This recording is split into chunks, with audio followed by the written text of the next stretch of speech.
And we are back, and we just finished watching 1998's Practical Magic, rated PG-13 with a runtime of 1 hour and 44 minutes. We saw this on HBO Max. This is directed by Griffin Dunne, based on a book by Alice Hoffman, and with screenplay credits to Robin Swicord, Akiva Goldsman, and Adam Brooks. This is the story of two sisters who are born into a family of witches. The Owens Sisters. Sally Owens, played by the lovely Sandra Bullock, and Gillian Owens, played by the lovely Nicole Kidman. In this particular story, they've come to live with their aunts, Frances, Stockard Channing, and Jet, Dianne Wiest, after the death of both of their parents. First, the father by the Owens woman's curse, I guess, and then their mother dies of a broken heart. They wind up with their aunts and raised in this small little seaside village where Gillian always dreams of getting out, while Sally just wants to avoid ever falling in love so that she never has a broken heart. I saw this with my girls, and I'm going to go around the table and get impressions. Olive G, what did you think of this film? I thought it was good. Yeah, except for the ending. Yeah, I was infuriated. You were super mad, my girl. I heard you. Yeah. Yeah. All right, well, overall, though, did you like the film? Yeah, it was okay. It was okay. Yeah, you know what? I expected, more magic bits, and, it kind of, like, the plot of it, how, the sister had abusive boyfriends. Mm-hmm. It was kind of disappointing to me. The sister had an abusive boyfriend? Yeah, that whole plot thing was disappointing. I didn't like it. You didn't like it. Okay, I could see that. I mean, but that does happen in real life. I mean, I think the crux of this story is that I think for me at least, there's a couple of things going on. So just because you have this magic, especially the Owens women, it doesn't mean that it makes their lives easier. Everybody has to go through trials and tribulations, good days and bad days. And magic isn't going to fix that, right? So I think there's that. And then you also have the component of family. These girls didn't ask to be married, to come into this family, and yet they are part of the Owens tapestry, right? So it was very devastating for Sally and Gillian to lose their parents. But at the same time, they also had family that loved them enough to take them in and raise them and guide them. So there's that component. I mean, I think even though this is technically about witches, it's really just about people living their day to day and just trying to get by or live their lives in a way that is meaningful and impactful, right? So I think Sally was so afraid of falling in love and being devastated by it that she, as a child, makes that spell so that she doesn't. Right. That has all those crazy desires. And eventually she does meet that person, which is kind of ironic. I'm looking at your face, G. What did you think of the film? It was all right. Yeah, just all right. I mean, I love witches, just the topic of witches so much, but it was just all right. Yeah. It was a little too hokey for you. I don't know, like in the movie, I just felt like at some points it was not going anywhere. I was like, how the hell are they going to end this movie? These people are doing nothing important. Mm-hmm. And I didn't like the detective guy either. No, I thought he was weird, and I didn't like perverted and stalkerish, I guess. I don't know. He was stupid. I didn't like him. He had a dumb face. I didn't like his face.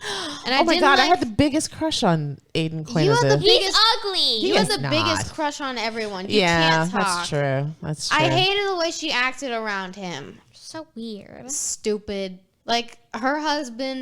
Her husband did not die that long ago. Those kids did not age that drastically. Well, we don't know how long they've been in. We don't know how long they've been in the. Those kids looked like exactly the same. I don't know. Well, I don't think a big amount of time passes between the time that Mike dies and they go live in the house and then the whole shenanigans with Gillian happens. That wasn't a long time. No, it wasn't. It wasn't. Right. So she moved on that fast. Yeah, that shows that she didn't love him. Oh, like I maybe don't think after that's... like 2 years, maybe one, that Like, seems reasonable. But I've told you it's okay to move on, but not that quick. Okay. Well, you know what? That's unacceptable. Okay. So Moving from person to person. She's basically moving from person to person like a flea. Okay. I don't think it works that That's a bit way. of an exaggeration. Her sister was the flea. Her sister was a whore. Yeah, She was not that bad. Yeah, she was a whore. I love how finite good and bad is in your minds, kids. I love it. I love it. Mm-hmm. There's no shades of gray here. No. Well, I think in that respect, listen, people mourn and carry on in different ways. I think that in this particular story, I don't know what the progression of time is. It could have been a year. I mean, you guys grow up and it's more obvious because you're little when you're growing up. But as far as like somebody like me, I'm sure I look the same that I did 2 or 3 years ago. You do. Right. So it's different, right? It's different for adults. The time, although as the person living through it, I feel like my life is just torpedoing by. But I think in this particular case, I think that you see the grief in Sally's. Yeah, no, she's definitely upset. Right. But then she also realizes I have to make an effort because I have 2 little girls that need me. So I think in that respect, I think she still, listen, Michael was the father of her children. There's going to be a part of her heart that always loves Michael, right? Mm-hmm. But I think she also still was young enough and had a lot of love to give and ultimately wanted that person that she could love and be with and grow old with, right? I mean, like I tell you guys, nobody wants to be an island unto themselves. I mean, there are times in your lives when you want to be alone and whatnot, but I think for the most part, right, you Have to deal with someone. don't have to deal. You make it sound like it's terrible. A chore. It's not. If you find the right person, then it's like Christmas morning all the time. Don't be such a cynic. Don't be such a cynic. All right. All right. But I'm going to go around the table and I'm going to start with you, G, then. Like, what didn't you like about the story? Was it a little too... Maybe it was too rooted in the real world? I mean, there's issues of... There's, like, sibling rivalry. There's loss of a spouse. There's domestic abuse. There's a lot of stuff going on in the story, right? But in spite of that, you have your family that always has your back. And I think that was one of the important messages of the film. See, you don't choose the family that you're put on this earth with, but you as a whole, as a clan, as a familial unit, you make the best of things, right? Mm-hmm. So in spite of everything, Aunt Frances and Aunt Jet always had Sally and Jilly's back. Yes. Okay, so in that respect, I mean, I think this story, even though it's about witches, it's more rooted in the real world and real life disappointments and issues and problems and stuff. I don't even know what's going on over here. All right, well, the thing, like I mentioned it before, there was a point in the movie where I thought, just popped in my head, like, where the hell are they going with this? Okay. Like, it moved too slow for you? but like, the story, it felt like there were 2 threads, and they were just, I couldn't see any point where they connected to form an ending. I didn't know how they could have ended it, and the way they ended it, like... It was just okay. All All right, that's fair enough. Did you have a favorite character at all in this film? No. No. Did you have a favorite scene? No. No. What about you, Olive G? What did you think of this film? All right. Jesus Christ. I'm so sorry. I'm so sorry. I was laughing at something else. What was the question again? What did you think of this film? I thought it was good. Okay. Did you have a favorite character? No. No. Favorite scene? No. No. Okay. I didn't really like this movie, probably because of the ending. Wait, didn't you just said you liked it? Yeah, you Like 2 literally seconds just ago. said it was What good. is going on? It was okay. Bruh. Well, there's a difference between okay and you didn't like it, right? So Yeah, I mean, what is it's it? okay. Okay. So it's just okay. Yeah. All right. I didn't really like it. I didn't really hate it. Okay. All right. That's fair. That's fair. And you didn't have a favorite character or favorite scene. No. Okay. So again, this, even though it's about witches and it's a movie called Practical Magic, it's not really about that. It is about these women that come together to help Gillian in a really terrible time. So, and I think the end scene is really important because you have all these other women who weren't really fans of Gillian and Sally, right? And they all come together to help the family exorcise this demon that's possessed Gillian, right?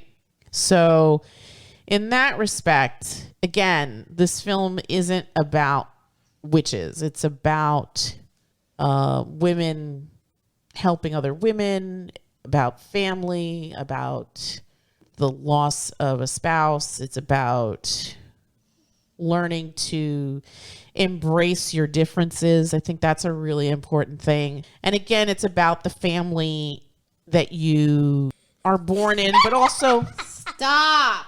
the family that you choose for yourself, because a lot of the the women that worked with Sally at the store, they genuinely liked Sally, right?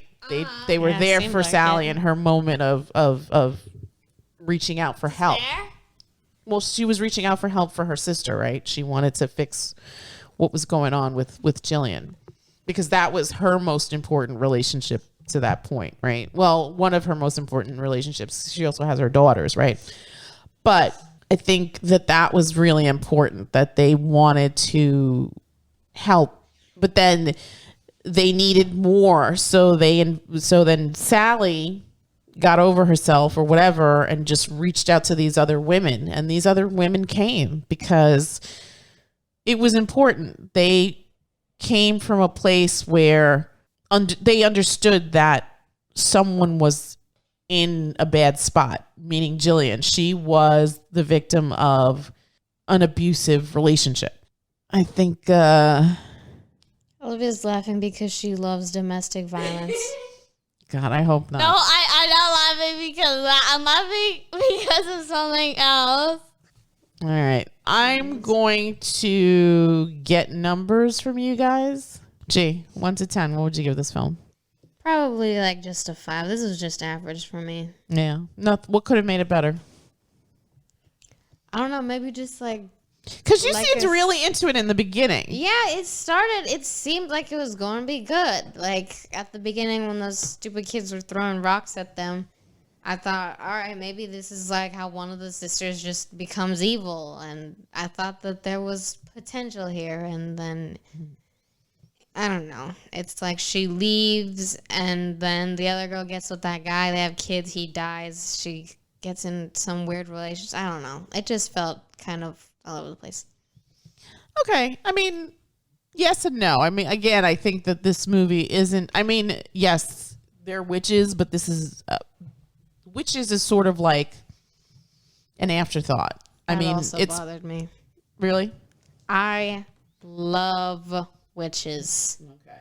So there should have been more witch stuff. Okay. Well, you know what? Maybe you'll write a nice short story of where you would have wanted this particular story to go. Maybe. I would love to see it. I would love to see it. What about you, Olive G? I don't know.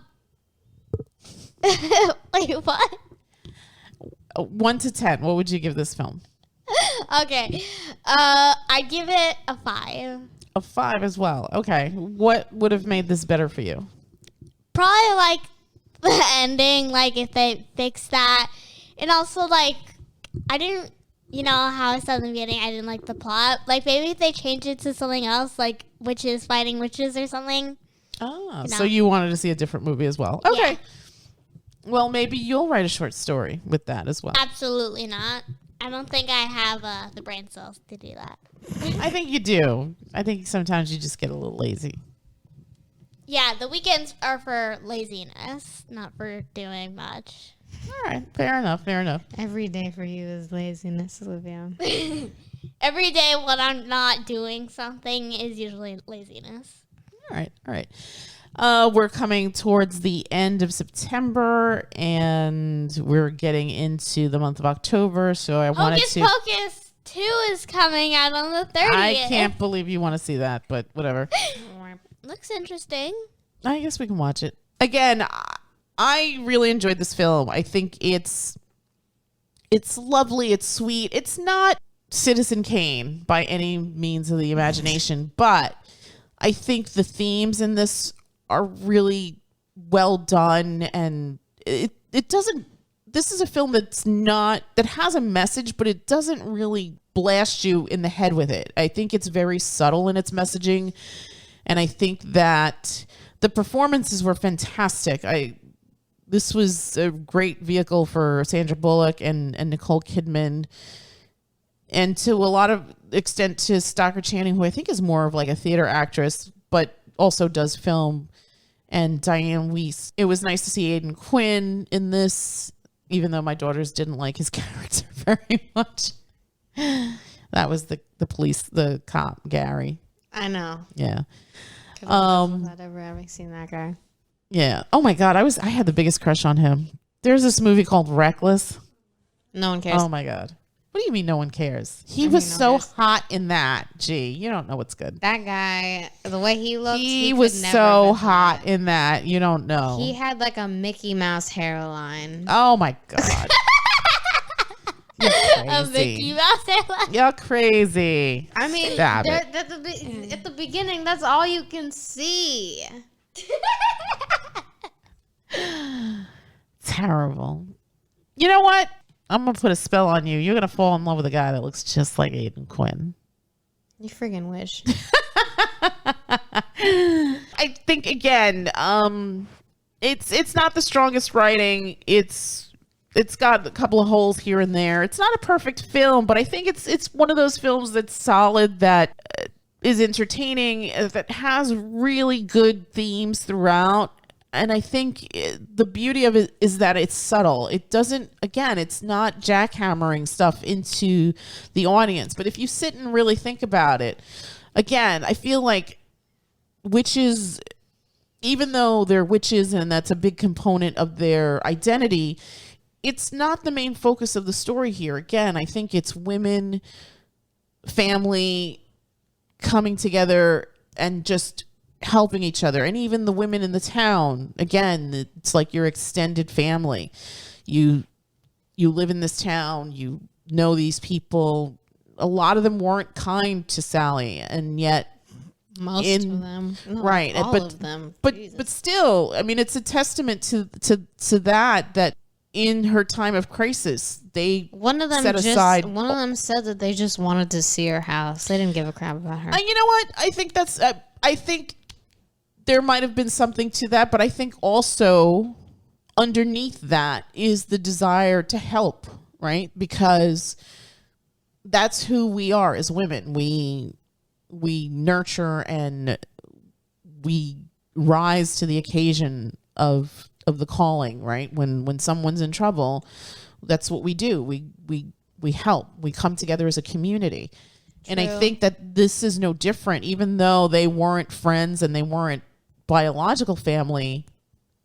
In a lot of respects, you reach out to someone who's in need. I think we live here and we've got nice neighbors, right? If Miss Migdalia needed something, we would help her. If Tony needed and his wife needed something, I think we would help them, right? Mm-hmm. So I think, again, you build community, you build this network. You, again, even though you're not biological or blood relatives, this is your community is sort of like your extended family. So this is one of the reasons why I picked this particular film to dedicate to my work family, who I will miss very, very much.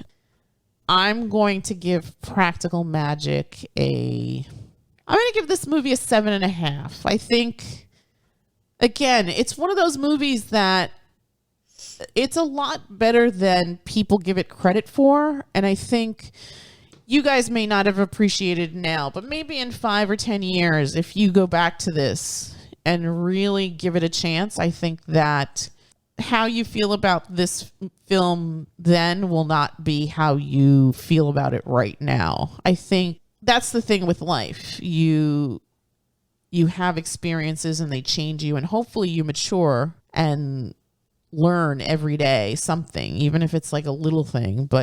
And this is where we go forward, right? And we weave our history. I don't know. I don't know how to describe it, but I think as you kids get older, I think you'll see some of the magic in this film, or at least I hope you do. All right, so 5, 7.5. I think this is, again, this is like one of those sleeper hits. If you have HBO Max, or I think there's actually a print of this, a decent print of this on YouTube. I probably shouldn't say that out loud because then they're going to take it down for licensing. But if you haven't watched it, you can definitely go to HBO Max and check out 1998's Practical Magic, rated PG-13 with a runtime of 1 hour and 44 minutes. There wasn't anything objectionable in this film, right? No. I mean, those two like make out, but nothing. It's not like they're getting naked. It's not graphic and nothing, and there's not cursing or horrible violence in this. Although there are some dark elements about domestic and abuse, a murder. Although you don't. I mean, you don't. It's done in such a weird way, right? Yeah. I mean, one time he's like, I guess, poisoned to death, and then the second time he's hit over the head with a frying pan. So, yeah. And I think the other thing about this film is that house. At some point, that is my dream house, that house. Yeah. And especially that kitchen. Yes. That kitchen was, wow. Wow. All right. So that's it from us. And we will come back with another review soon. Again, my goodness, what's going on over there? I wanted to say that this particular episode of the podcast is dedicated to my work family that I'm going to be switching out of. Was presented with a really great opportunity, which I've taken. So the group that I currently work with, I won't be working with anymore. And part of me is very sad, but also very excited about my new journey. And this episode of the podcast is dedicated to my current crew, my current work family, who I really adore and will miss very, very much. But I know that we'll keep in touch. Love you guys. Thank you so much for everything. And that's it from us. And we will bid you all a good night. Good night. Good night.